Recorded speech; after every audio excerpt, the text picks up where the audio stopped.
Who's making more noise? Ever heard someone making a big racket right after class? Minsu is laughing loud, having the time of his life. But Jimin's tidying up quietly, wishing for calm. Minsu laughs, that class was so fun. But Jimin whispers, hey, you're too loud. Others are still trying to focus. Can you guess who's making more noise here?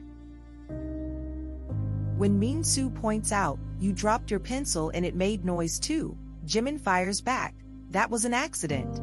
You're being noisy on purpose. Ever caught yourself like this? Let's take a magical detour. Imagine leaves and pine needles talking. The leaf says, pine needle, you're so noisy. And the pine needle replies, hey, you're noisy too. This is exactly what the proverb means. The falling leaf scolds the pine needle for rustling. It's like calling out others for flaws you also have. Back to our story, Minsu says sorry, realizing he was noisy too. Jimin smiles and says, let's try to be quieter together.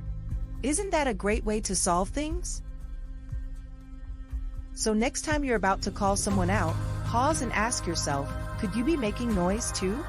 It's all about thinking twice before pointing fingers. Ready to bring more kindness and understanding to your school day?